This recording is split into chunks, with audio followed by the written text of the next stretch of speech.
Assalamualaikum warahmatullahi wabarakatuh. Waalaikumsalam warahmatullahi wabarakatuh. Halo Repan. Halo Repan. Halo Kak. Apa kabarnya Repan? Baik? Baik. Alhamdulillah kalau baik. Repan sudah siap belum mendengar cerita dari kakak? Ya. Siap. Tahu nggak kira-kira judul apa yang mau kakak ceritain kepada Repan? Nggak. Judulnya yaitu Ibnu Mas'ud, pemegang rahasia Rasulullah. Pada suatu hari ada seorang anak yang hampir balik. Pekerjaan dia sehari-hari yaitu mengembala domba. Tapi domba-domba yang dia gembalakan itu milik seorang bangsawan Quraisy yang bernama Uqbah Mu'aid.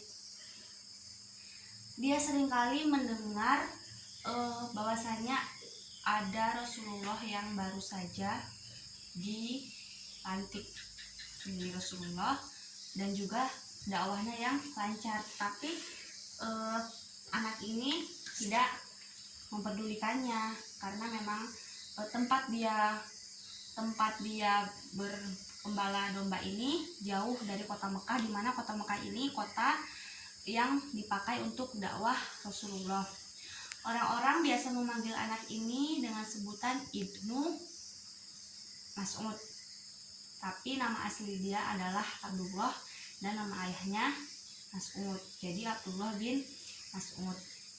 Nah, ketika anak ini sedang mengembala domba-dombanya di tempat yang biasa, itu dari kejauhan dia melihat ada dua orang laki-laki berjalan menghampiri dirinya. Setelah sampai di depan anak itu, kedua laki-laki ini sangat terlihat letih, capek, dan juga haus. Nah, lalu salah satu dari kedua orang ini tadi bilang kepada anak tadi, "Wahai anak kecil atau anak muda, berikanlah kami susu domba untuk kami minum karena kami sangat kehausan sekali." Apa kata anak tadi? Anak tadi menjawab bahwasanya, "Maaf Tuan, bukannya saya tidak mau mengasih susu ini kepada Tuan, karena domba-domba ini bukan milik saya. Domba-domba ini milik orang lain, maka saya tidak berani mengasih susu ini kepada Tuan-tuan." Lalu kedua orang tersebut tadi tersenyum kepada anak kecil.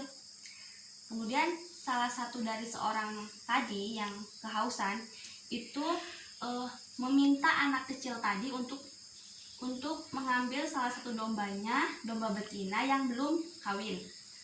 Diambillah domba tadi, salah satu domba tadi yang betina oleh anak kecil tadi, dibawa dekat dengan kedua orang tersebut. Kemudian oleh salah satu dari orang tadi dipeganglah susu domba tadi, kemudian diusap-usap dengan membaca basmalah. Kemudian beberapa menit berlangsung, itu langsung keluar susu dari domba tersebut. Anak kecil tadi pun sangat kaget, kenapa kok tiba-tiba bisa keluar air susu setelah susu domba tadi diusap oleh orang tadi. Wah, sungguh ajaib, kenapa domba-domba ini mengeluarkan susunya, kata si anak tadi kan. Kemudian dua orang tadi mengambil batu cekung untuk mewadahi susu tadi. Diwadahilah susu tersebut. Kemudian ketiga orang ini tadi, termasuk anak kecil tadi, minum susu bersama-sama. Kemudian setelah itu anak-anak tadi sangat kagum kepada kedua orang tadi karena memang mereka sangat ajaib. Tingkah yang mereka lakukan itu bisa mengeluarkan air susu. Lalu anak kecil tadi bilang kepada kedua orang tadi bahwasanya, "Hai Tuan yang sangat hebat, tolong ajarkan kepada saya bacaan-bacaan yang telah Tuan baca tadi supaya bisa melakukan suatu hal yang ajaib seperti Tuan lakukan tadi." Kemudian kedua orang tersebut tadi tersenyum kepada anak itu, bahwasanya bilang kepada anak itu, "Engkau adalah anak yang cerdas dan anak yang pintar." Nah, setelah itu anak-anak kecil tadi pengembala domba sangat kagum Begitupun Rasulullah. Nah, sebenarnya yang dua orang tadi itu yang satu Rasulullah, yang satu sahabat Rasulullah yang meminta susu tadi. Rasulullah pun sangat kagum kepada anak tadi, bahwasanya karena anak tadi itu sangat pintar dan sangat jujur.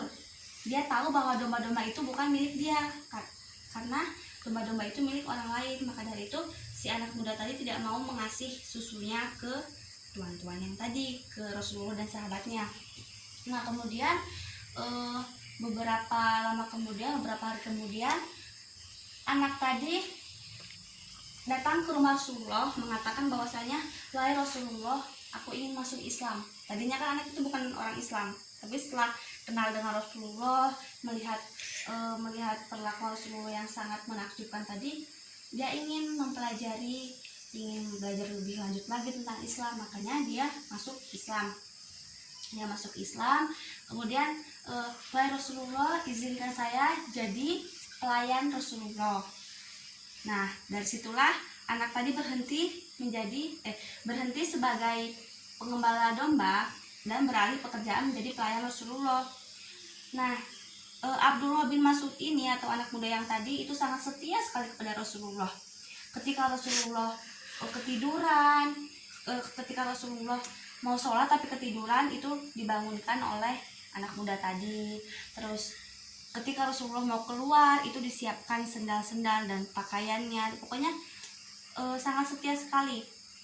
Dan Rasulullah pun menyimpan semua rahasia-rahasia itu kepada anak muda tadi, karena memang sangat percaya kepada anak tadi bahwa bahwa rahasia yang disampaikan kepada anak tadi tidak akan dibongkarkan.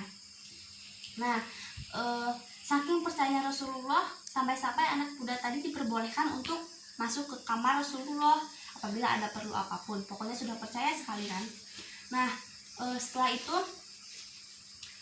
itu anak tadi dididik, diajarkan oleh Rasulullah tentang agama, tentang Islam, sehingga anak tadi menjadi seorang yang sangat berakhlak mulia, sopan, kemudian paham dengan pembelajaran Al-Quran, baik itu bacaannya maupun maknanya.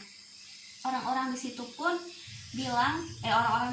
menjuluki Abdullah bin Mas'ud tadi sebagai pemegang rahasia Rasulullah. Nah, setelah anak muda tadi dididik oleh Rasulullah, pemuda tadi menjadi orang yang taat agama, yang mengerti Islam, yang berakhlak mulia. Nah, jadi kira-kira Repan tahu nggak hal apa yang dapat kita ambil atau pelajaran apa yang dapat kita ambil dari cerita tadi? Yang patut kita contoh apa kira-kira? Kita harus bersikap baik, jujur, terutama jujur kepada sesama, kepada orang lain. Baiklah, mungkin hanya ini cerita yang dapat kakak sampaikan. Kurang dan lebihnya kakak mohon maaf kepada Allah, mohon ampun. Kakak akhiri, wabillahi taufiq wal hidayah. Wassalamualaikum warahmatullahi wabarakatuh.